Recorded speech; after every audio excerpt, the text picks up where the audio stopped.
يا قوم إنما هذه الحياة الدنيا متاع وإن الآخرة هي دار القرار. السلام عليكم ورحمة الله وبركاته. إن الحمد لله نحمده ونستعينه ونستغفره ونعوذ بالله من شرور أنفسنا وسيئات أعمالنا. من يهد الله فلا مضل له ومن يضلل فلا هادي له.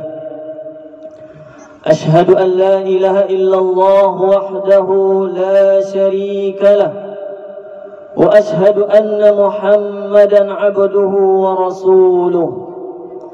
اللهم صل وسلم على نبينا محمد وعلى آله وأصحابه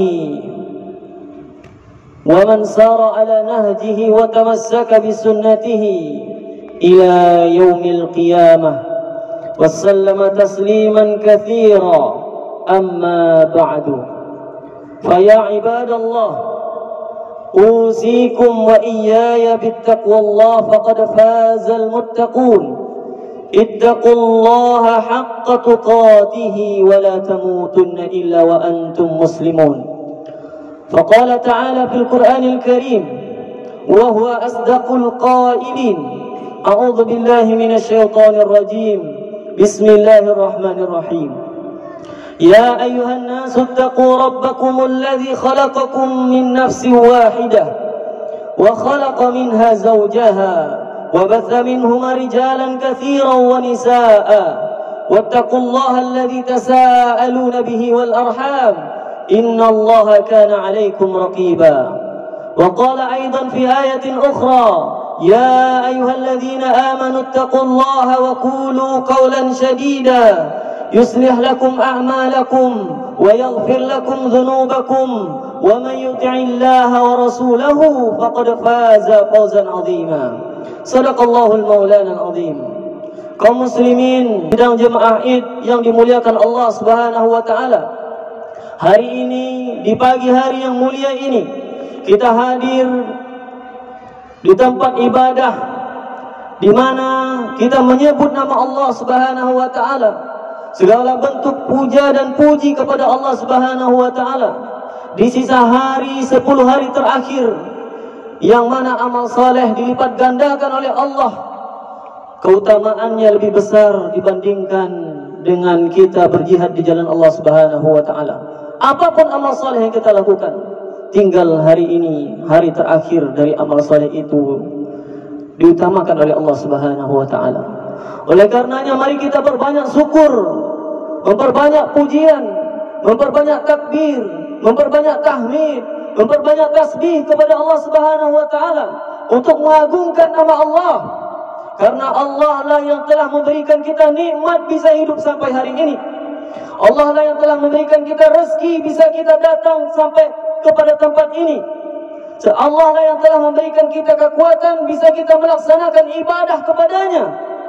Oleh karenanya hendaknya rasa syukur itu kita wujudkan dengan beribadah kepada Allah.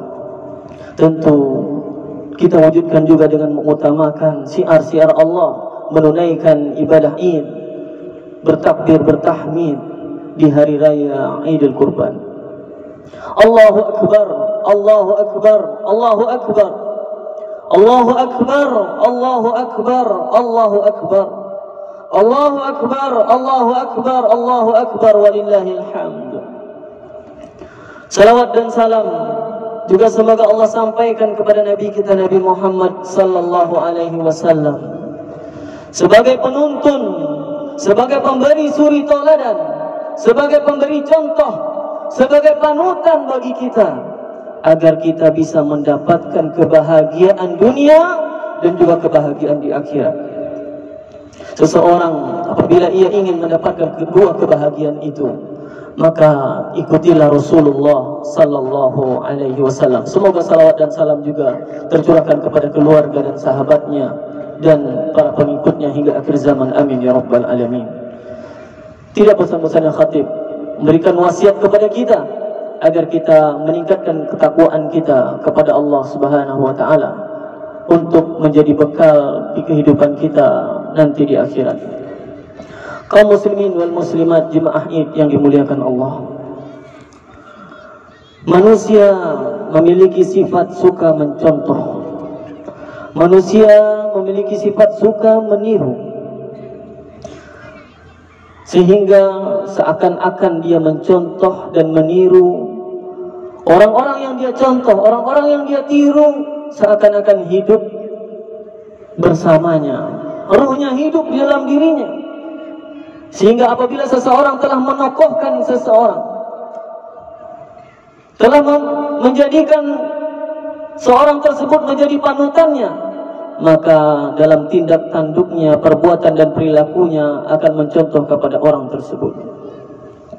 Tetapi hari ini kita lihat kaum muslimin wal muslimat, betapa banyak di antara kita yang tidak meletakkan panutan dan contoh dan bimbingan kepada orang yang tepat, tetapi kita meletakkannya kepada orang-orang yang mungkin mereka tidak membawa kita kepada surganya Allah, tidak mengajak kita kepada beribadah kepada Allah Subhanahu wa taala, tidak mengajak kita kepada mendekatkan diri kepada Allah Subhanahu wa taala. Betapa banyak orang-orang yang dijadikan panutan, yang ditokohkan, tetapi mereka mengajak kepada syaitan, mengajak kepada iblis, mengajak kepada neraka.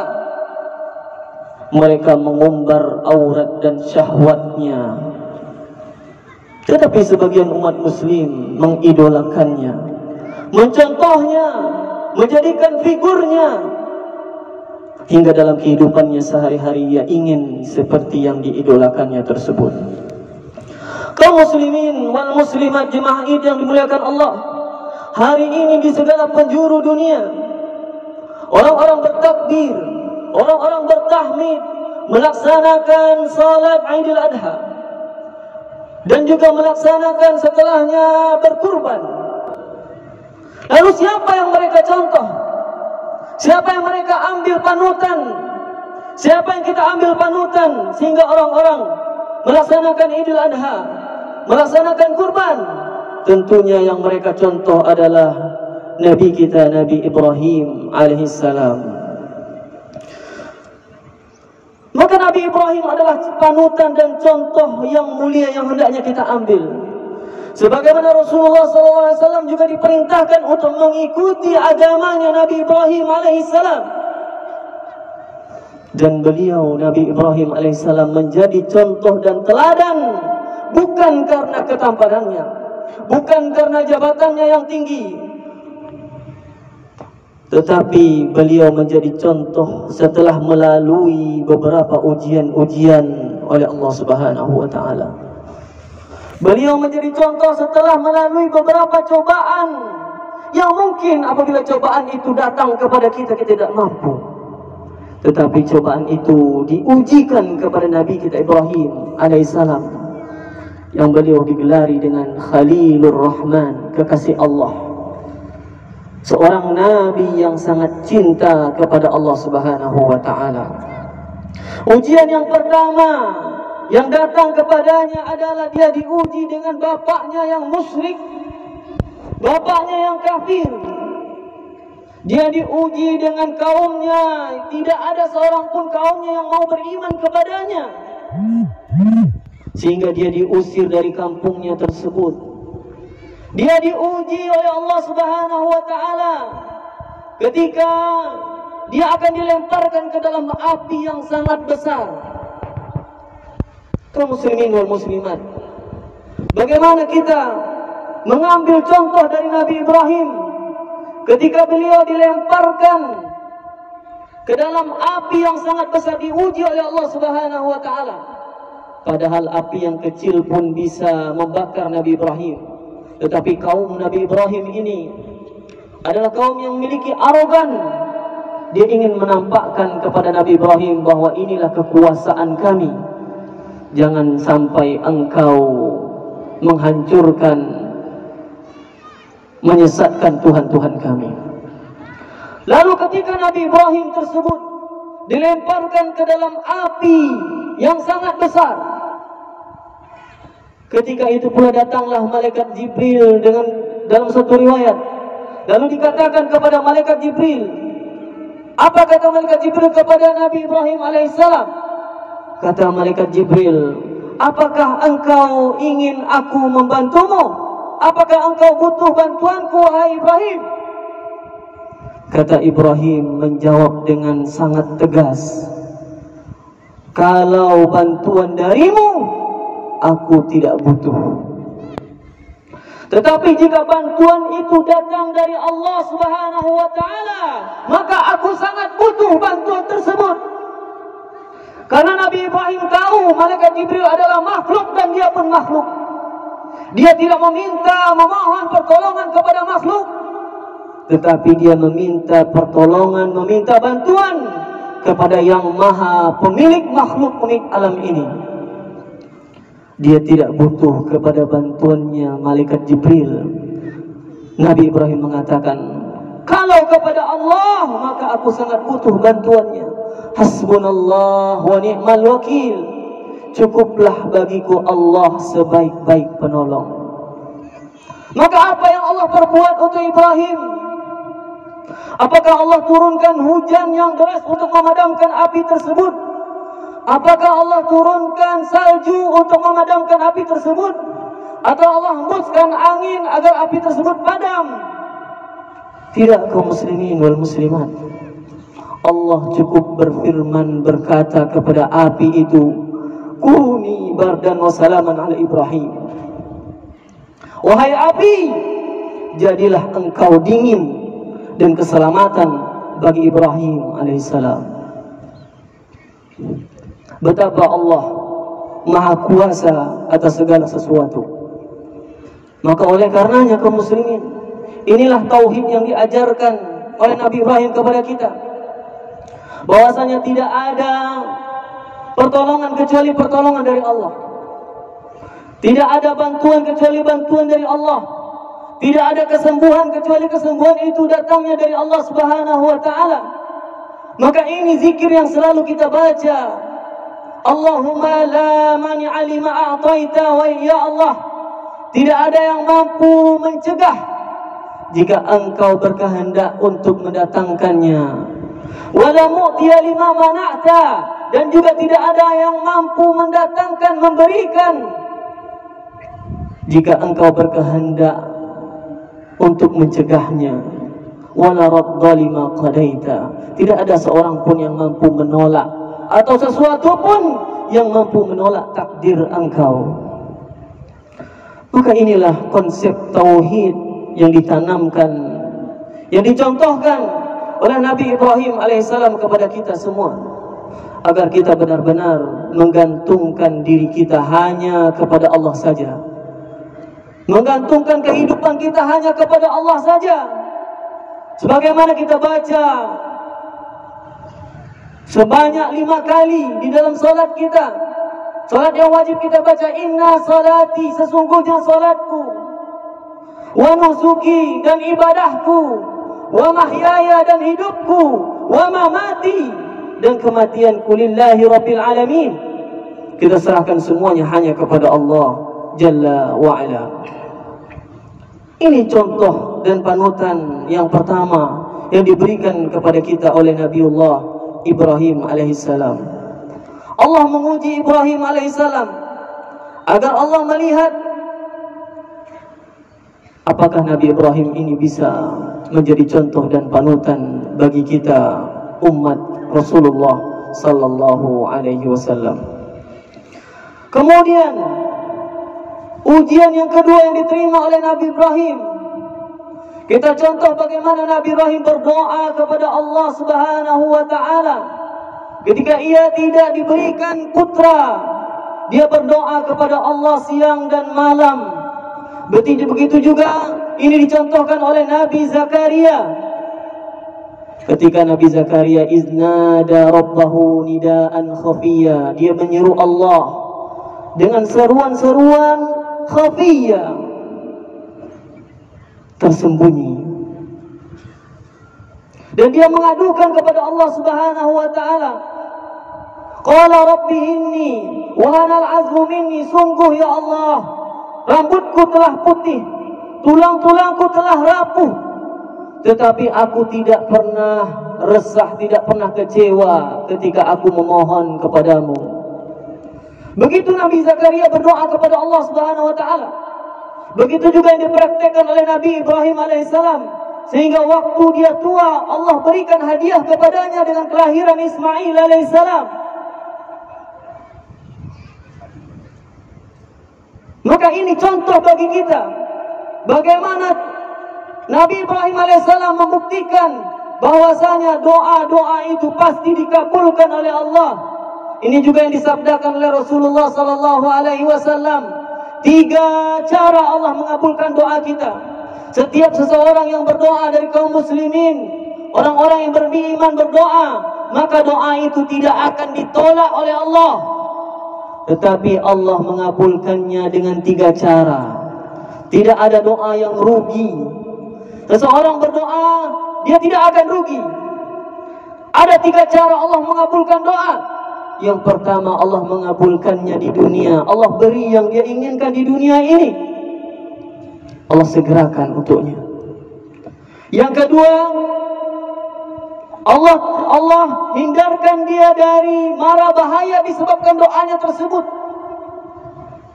Yang ketiga, Allah beri, Allah kabulkan doa itu ketika dia telah bertemu nanti di akhirat. Maka doa adalah silahul mu'min. Doa itu adalah senjata bagi orang-orang yang beriman. Betapa banyak orang meninggalkan doa. Dia mencari ikhtiar, mencari sebab-sebab duniawi, tetapi dia meninggalkan sebab-sebab ukhrawi. Dia meninggalkan doa. Seperti seseorang mencari rezeki, siang dan malam dia mencari rezeki, tetapi dia meninggalkan sebab-sebab ukhrawi, yaitu berdoa kepada Allah Subhanahu wa taala. Padahal di antara salah satu kunci rezeki itu hadir kepada kita adalah dengan sebab kita berdoa, meminta, memohon kepada Allah dengan kerendahan hati kita. Maka kaum muslimin, Nabi Ibrahim telah mencontohkan kepada kita bagaimana hendaknya seorang muslim, seorang yang beriman tidak pernah bosan lisannya dari berdoa, bermunajat kepada Allah. Adapun dikabulkan atau tidak, maka kita semua beriman 3 cara Allah mengabulkan doa. Yang pertama, dikabulkan di dunia. Yang kedua, dihindarkan dari mara bahaya. Dan yang ketiga, doa itu dikabulkan nanti ketika bertemu dengan Allah Subhanahu wa taala di akhirat. Kemudian setelah Allah berikan putra kepada Nabi Ibrahim alaihissalam di usianya yang sangat tua, lalu Allah ingin menguji Nabi Ibrahim, apakah ia masih mencintai Allah ketimbang putranya? Maka Allah menguji kembali. Allah perintahkan Nabi Ibrahim untuk membawa putranya, meninggalkannya di lembah yang tidak ada tumbuh-tumbuhan, yang tidak ada makanan di sana. Dia tinggalkan istri dan anaknya di lembah yang tidak ada makanan, yang tidak ada tumbuh-tumbuhan. Para kaum muslimah, para ibunda, maka hendaknya contohlah Bunda Hajar. Bagaimana ketika beliau ditinggalkan oleh Nabi Ibrahim alaihissalam, beliau berkata kepada Nabi Ibrahim, kepada siapa engkau titipkan kami? Lalu Nabi Ibrahim tidak menjawab dan tidak menoleh sekalipun ke belakang. Lalu bertanya lagi Bunda Hajar, kepada siapa engkau titipkan kami? Begitu Nabi Ibrahim pun tidak menjawab dan tidak menoleh sedikit pun. Lalu yang ketiga bertanya lagi, kepada siapa engkau titipkan kami? Begitu juga Nabi Ibrahim tidak menjawab dan tidak menoleh. Beliau terus meninggalkan Bunda Hajar, meninggalkan Ismail alaihissalam yang masih kecil kala itu. Lalu Bunda Hajar istri dari Nabi Ibrahim alaihissalam, beliau menukar pertanyaannya, mungkin pertanyaannya yang salah, kepada suaminya. Wahai suamiku, apakah Allah yang memerintahkanmu untuk meninggalkan kami di sini? Maka dijawablah oleh Nabi Ibrahim, iya, Allah lah yang memerintahkanku untuk meninggalkan engkau di sini. Maka kata Hajar, beliau berkata, kalaulah Allah yang memerintahkan, berangkatlah engkau. Maka sesungguhnya Allah tidak akan menyia-nyiakan kami di sini. Begitu tauhidnya istri dari Nabi Ibrahim alaihissalam. Beliau tidak merasa takut sedikit pun, tidak merasa gentar sedikit pun, walaupun di sana tidak ada air, walaupun di sana tidak ada makanan, walaupun di sana tidak ada tumbuh-tumbuhan. Zi ghairi zar'in, tidak memiliki tumbuh-tumbuhan, di tempat yang tandus. Tetapi Nabi Ibrahim karena perintah Allah, maka dia kerjakan. Maka betapa kita mengambil contoh dari Nabi Ibrahim. Segala perintah Allah, yang mungkin perintah itu jika hadir kepada kita, wallahu a'lam bishawab, kita tidak mampu melaksanakan perintah itu. Ketika Nabi Ismail sudah mulai dewasa, Allah uji kembali, apakah dia lebih mencintai anaknya dibandingkan Allah Subhanahu wa taala. Maka ketika itu Nabi Ibrahim bermimpi. Apa kata Nabi Ibrahim alaihissalam? Wahai anakku, inni ara fil manam inni azbahuk. Sesungguhnya aku bermimpi, aku menyembelihmu. Fanzur maza tara, apa pendapatmu tentang ini? Maka Nabi Ismail pun dengan tegas dia mengatakan, ya abatif al-ma tu'mar. Ini adalah seorang anak yang telah diberikan didikan tauhid oleh ayahnya, oleh orang tuanya, yang disekolahkan di dalam rumahnya. Dengan tegas Nabi Ismail mengatakan, ya wahai ayahku, ya abati, wahai ayahku, kerjakanlah apa yang diperintahkan Allah kepadamu. Satajiduni ma'as sabirin. Sesungguhnya engkau akan mendapatiku sebagai orang-orang yang sabar. Beginilah tauhid yang telah diajarkan, dididik oleh Nabi Ibrahim kepada anaknya.